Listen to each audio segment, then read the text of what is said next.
यहाँ की औरतों का जवाब नहीं है कि बैठ के मोहब्बत से सुना करती है, वरना औरतों का हाल क्या मालूम है? ये लोग 70 गालियां देकर भी क्या कहती मालूम है? मोर मुखन ना खुलवाई से, लेकिन अच्छे से सुन रही, ये बहुत बड़ी बात है।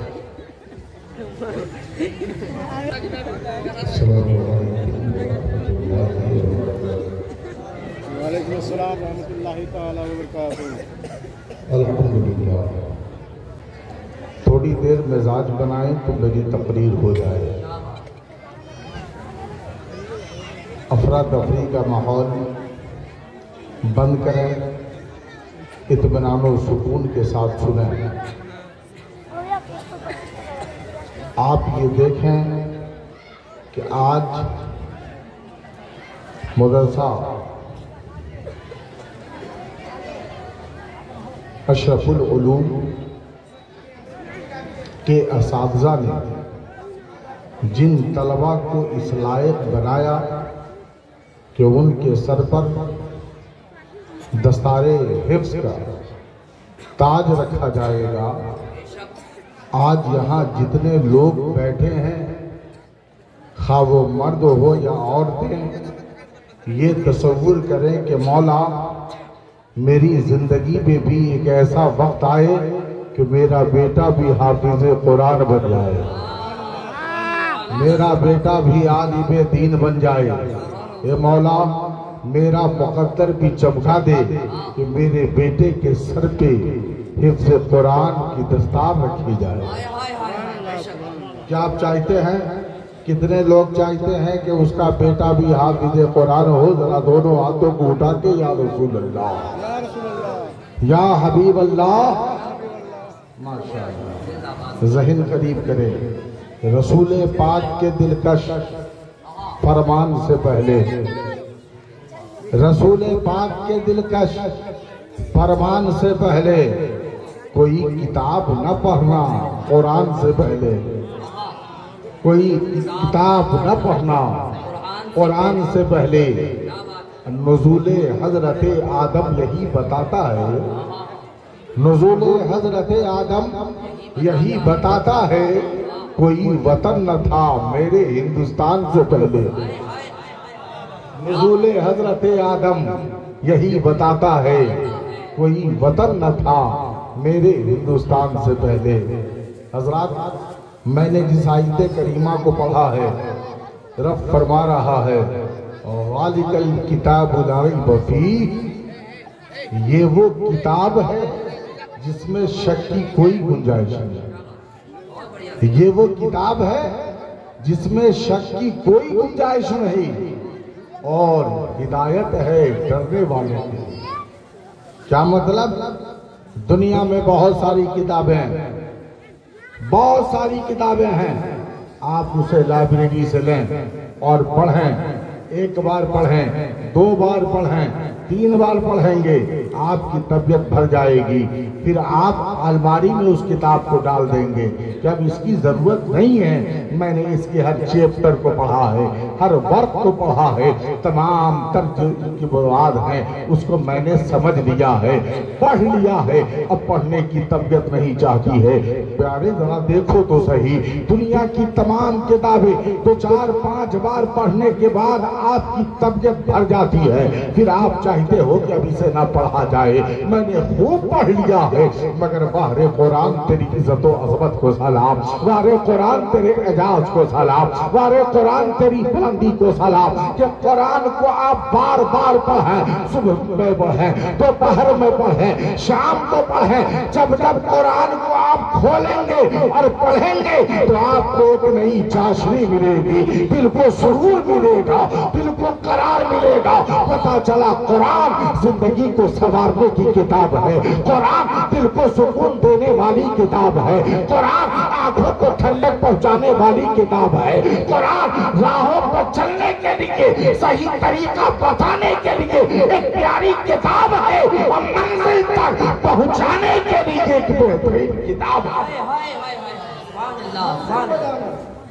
आज इंसान चाय की दुकान पर बैठकर अपनी बर्बादी का चर्चा कर रहा, चाय की दुकान पर बैठ करके परेशानियों की बात कर रहा है, और मंजिल कहाँ मिलेगी? चाय की दुकान पे बैठ के तलाश कर।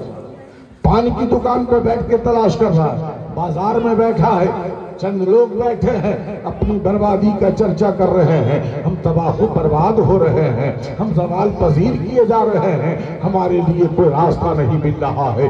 याद रखो मुसलमानों, जैसे जैसे इंसान अल्लाह के फरामीन और अल्लाह के हबीब के फरामीन से दूर होता चला जाएगा, जैसे जैसे इंसान कुरान से दूरी बनाता चला जाएगा, परेशानियां उसके करीब होती चली जाएगी, मुसीबतें उसके करीब होती चली जाएगी। आप चाहते हो कि परेशानी दूर हो जाए तो कुरान के करीब होना होगा, आप चाहते हो मुसीबतें दूर हो जाए तो आपको कुरान के करीब होना होगा, आप चाहते हो दुनिया की कोई भी ताकत आपको आंख उठा के ना देखे तो कुरान के करीब होना होगा। मुसलमान जिस दिन कुरान के करीब हो जाएगा वो दुनिया में कामयाब हो जाएगा,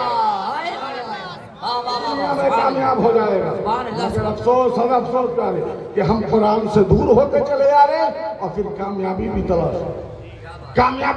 रहे हैं। कामयाबी उस वक्त तक नहीं मिल सकती जब तक आप कुरान के करीब न हो जाओ। जानते हो प्यारे, हम जिनका तज़किरा करते हैं, हम जिनकी बातें करते हैं, आखिर इन्होंने अपनी जिंदगी को कामयाब कैसे किया। गौसे आजम की बात हम करते हैं, गरीब नवाज की बात हम करते हैं, महबूब इलाही की बात हम करते हैं, आला हजरत की बात हम करते हैं, इन बुजुर्गों की बात करते हैं। आखिर इन बुजुर्गों की जिंदगी कामयाब कैसे हुई तो आपको बोलना होगा। इन बुजुर्गों की जिंदगी कामयाब इसलिए हुई है कि इन्होंने इल्म हासिल किया, इल्म हासिल किया है। कायनात के मसीहा रहमत आलम जाने आलम हमारे और आपके आका सबसे पहले दीन की अशात के लिए क्या कायम फरमाया, मस्जिद बनवाई। क्या बनवाया, जोर से बोले, क्या बनवाया, अल्लाह का घर मस्जिद बनवाया और फिर मदरसा सुफ़ा बनवाया।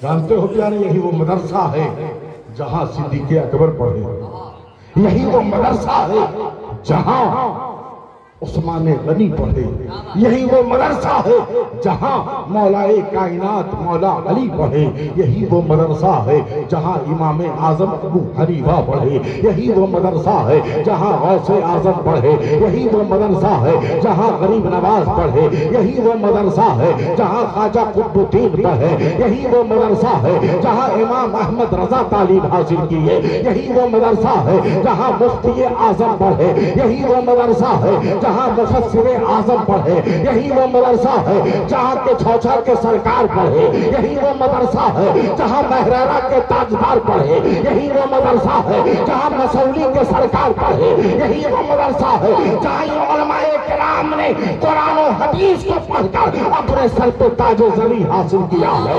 ये मुसलमानों, जरा मैं पूछना चाहता हूँ आपसे, अगर ये मदरसा ना होता तो क्या हमारे भी कोई हाफिज कुरान होता? अगर ये मदरसा ना होता तो क्या कोई हमारे सामने आलिम दीन होता? अगर ये मदरसा ना होता तो क्या कोई मुहद्दिस हमारे सामने होता? क्या कोई मुहद्दिस हमारे सामने होता? क्या कोई मुफस्सिर हमारे सामने होता?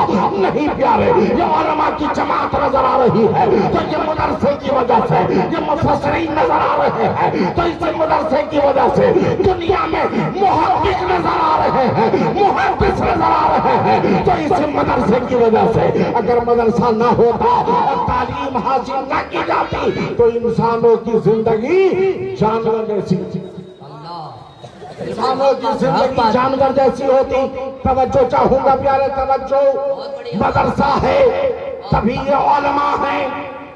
आज हमारा और आपका हाल ये है कि हम मदरसे से दूर होते चले जा रहे हैं, कुरान से दूर होते चले जा रहे हैं। हजरत औरंगजेब आलमगीर हैं, आपने नाम सुना होगा औरंगजेब का, सुना है या नहीं सुना है? हजरत औरंगजेब किसी मुल्क के बादशाह थे। जब आपकी हुकूमत थी तो आप इराक तक, अफगानिस्तान तक हुकूमत फरमाया करते थे। तवज्जो चाहूंगा प्यारे, औरंगजेब अलैहिर्रहमा इस मुल्क में कितने दिनों तक हुकूमत किए जानते हैं? 40 साल तक। कितने दिनों तक? 40 साल तक औरंगजेब आलमगीर ने इस मुल्क में हुकूमत की।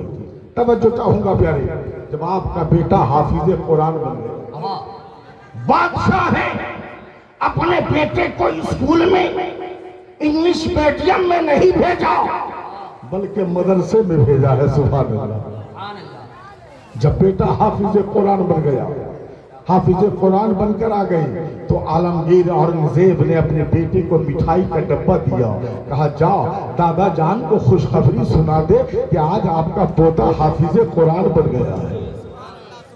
औरंगजेब का बेटा मुस्कुराता हुआ, खुशी में झूमता मचलता हुआ दादा जान के पास पहुंचा, शाहजहां के पास पहुंचा। दादा जान खुश हो जाइए, आज आपका पोता हाफिज कुरान बन गया है, आज आपका पोता हाफिज कुरान बन गया है। शाहजहां है, अपने पोते से चेहरे को घुमा लेते हैं। अब छोटा सा बच्चा है, दिल टूट जाता है। मामला क्या है कि दादा जान ने मुझे गले से नहीं लगाया, वजह क्या है कि दादा जान ने मुझे गले से नहीं लगाया। औरंगजेब के बेटे ने कहा दादा जान मैं हाफिज कुरान हो गया हूँ, क्या आपको खुशी नहीं है? आप खुशी नहीं मना रहे हैं? क्यों आपको खुशी नहीं है कि मैं हाफिज कुरान हो गया हूँ? शाहजहां फरमाते हैं पोता खुशी तो है, मगर इतना खुशी नहीं है जितनी खुशी होनी चाहिए। कहा क्यों है मेरे दादा जान, आखिर उसकी वजह क्या है? तो शाहजहां कहते हैं बेटा आज तुम हाफिज कुरान बन गए हो, तेरा बाप हाफिज कुरान का बाप बन गया है। कल मैदान महशर में तेरे बाप के सर पे ताज बांधा जाएगा और तेरा बाप भी पहचाना जाएगा कि तू हाफिज कुरान का बाप है। ए पोता सुन, ये खुशी तो उस दिन मुझको होगी जब तेरा बाप हाफिज कुरान बन जाएगा और मैं हाफिज कुरान का बाप बन जाऊंगा। ए बेटा उस दिन मुझे खुशी हासिल होगी। ए मुसलमानों, हजरत औरंगजेब है, आपका बेटा पहुंचा है आपके पास, दादा की पूरी कहानी को बताया है। हजरत औरंगजेब है उसी दिन एक कमरे में बंद हो जाते हैं और कमरे में बंद होने के बाद सिर्फ 6 महीना तक कमरे में बंद रहे और 6 महीने में कुरान के अल्फाज को अपने सीने में बसाया और हाफिज कुरान हो गए।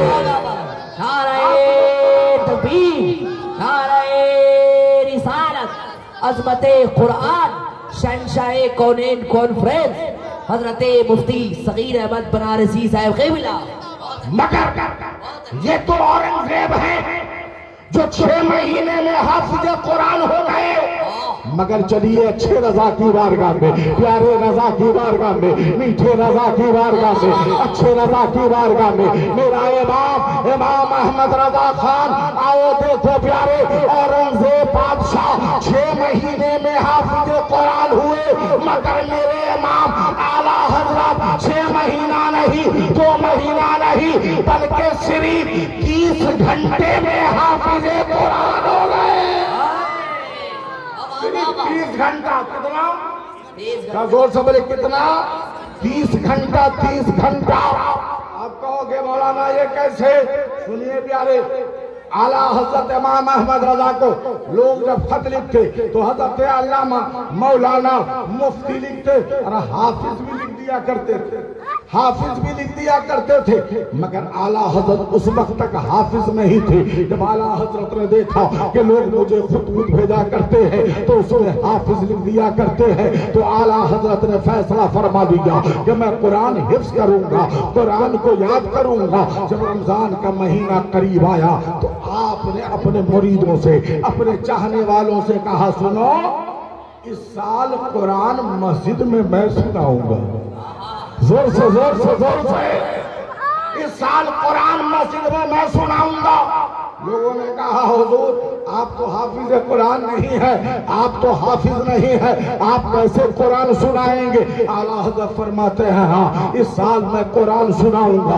तवज्जो चाहूंगा प्यारे, अब चांद आज नजर आना है। सैयदी सरकार आला हज़रत है, बाद नमाज असर मगरिब से पहले यानी असर और मगरिब के दरमियान में आला हज़रत एक सिपारा कुरान को याद फरमाते। तवज्जो चाहूंगा प्यारे, एक सिपारा कुरान को याद फरमाते। चूंकि असर और मगरिब के दरमियान ज्यादा वक्त नहीं रहता है, आला हज़रत असर और मगरिब के दरमियान रोजाना एक सिपारा कुरान को याद करते। बाद नमाज इशा उस कुरान करीम के तरावी की शक्ल में सुना देते। जरा जोर से और मोहब्बत के साथ तवज्जो चाहूंगा प्यारे। एक महीने में, मुकम्मल एक महीने में आला हजरत हाफिज कुरान हो गए, मगर 30 घंटा हर रोज 1 घंटा। तवज्जो चाहूंगा, हर रोज 1 घंटा। तो महीने के मुताबिक 1 महीना, मगर वक्त के मुताबिक 30 घंटा। 30 घंटे में हाफिज कुरान हो गए। आप कहोगे मौलाना ये कैसे हो सकता है? अक्ल इसे तस्लीम करने के लिए तैयार नहीं, अक्ल मानने के लिए तैयार नहीं। मैंने कहा ये लोगों, यही तो मैं तुम्हें बताना चाहता हूँ कि आला हजरत इमाम अहमद रजा किसी और का नाम नहीं, मुस्तफा जाने रहमत के मौजज़े का नाम है। और मौजज़ा उसी को कहते हैं कि अक्ल को समझ में ना आए, ताज्जुब हो, जिसमें ताज्जुब हो उसी को मौजज़ा कहते हैं। जिसे अक्ल तस्लीम न करे उसी को मौजज़ा कहते हैं। जिसे ज़माना देखकर हैरान हो जाए उसी को मौजज़ा कहते हैं। जोर से बोलिए सुभान अल्लाह, और मोहब्बत से बोलिए सुभान अल्लाह। तवज्जो चाहूंगा प्यारे, मौजज़ा इमाम अहमद रजा मुस्तफा जाने रहमत के मौजज़ा करना। अच्छा ईमानदारी के साथ बताइए, कुरान नाज़िल कहाँ हुआ? मक्के में या मदीने में? है ना? तवज्जो चाहूंगा, मगर आज पूरी दुनिया में कुरान है ना। आप बिहार के रहने वाले हैं, आप चले जाएं केरला तो आपको क्या वहां की जबान बोलने आती है? अरे बोलिए, जानते हैं वहां की जबान? नहीं जानते। आप चले जाएं चेन्नई तो क्या वहां के तमिल को आप जानते हैं? नहीं जानते। आप चले जाएं पंजाब, वहां की जबान को आप जानते हैं? नहीं जानते। आप चले जाए बंगाल, वहां की जबान को आप नहीं जानते। क्या मतलब? यानी कि इंडिया ही है, भारत ही है, भारत का एक हिस्सा है, भारत का एक सूबा है। मगर केरला चले जाइएगा तो वहां की जबान न आप बोल सकते हैं न समझ सकते हैं। तमिल में चले जाइए तो न वहां की जबान बोल सकते हैं न समझ सकते हैं। बंगाल में चले जाइए तो न वहां की जबान बोल सकते हैं न समझ सकते हैं। पंजाब में चले जाइए न वहां की जबान बोल सकते हैं न समझ सकते हैं। गुजरात में चले जाइए न वहां की जबान बोल सकते हैं न समझ सकते हैं। क्या मतलब? मुसलमानों, एक जबान दूसरे शहर की है लेकिन आप बोल नहीं सकते, लेकिन समझ भी नहीं सकते। लेकिन वारे कुरान तेरी इज्जत अजमत को सला, वारे कुरान तेरी बुलंदी को सला। कि कुरान चाहे भारत में पढ़ा जाता हो या अमेरिका में पढ़ा जाए, कुरान चाहे भारत में पढ़ा जाए या साउथ अफ्रीका में पढ़ा जाए, कुरान चाहे भारत में पढ़ा जाए या कनाडा में पढ़ा जाए, कुरान चाहे भारत में पढ़ा जाए या इंग्लैंड में पढ़ा जाए, कुरान चाहे भारत में पढ़ा जाए या लंदन में पढ़ा जाए। ये मुसलमानों, कुरान जबान अरबी में है और अरबी जबान में पूरी दुनिया में कुरान पढ़ा जा रहा है और कुरान को समझा जा रहा है।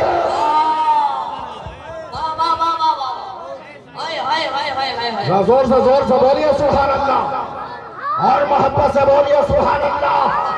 कुरान एक ऐसी किताब है जो सारी दुनिया में, अमेरिका वाला पढ़े तो अल्हम्दुलिल्लाह रब्बिल आलमीन पढ़े, कनाडा वाला पढ़े तो अल्हम्दुलिल्लाह रब्बिल आलमीन पढ़े, साउथ अफ्रीका वाला पढ़े तो कुल हुवल्लाहु अहद पढ़े। जमावे वाला पता चला दुनिया का कोई सा खिता हो, दुनिया का कोई ऐसा गोशा हो, दुनिया की कोई ऐसी जगह हो, अरबी में पढ़ा जा रहा है, इमाम तिलावत कर रहा है, अरबी में पढ़ रहा है, मौलाना पढ़ा रहे हैं, अरबी में पढ़ा रहे हैं, हाफिज पढ़ा रहे हैं, अरबी में पढ़ा रहे हैं,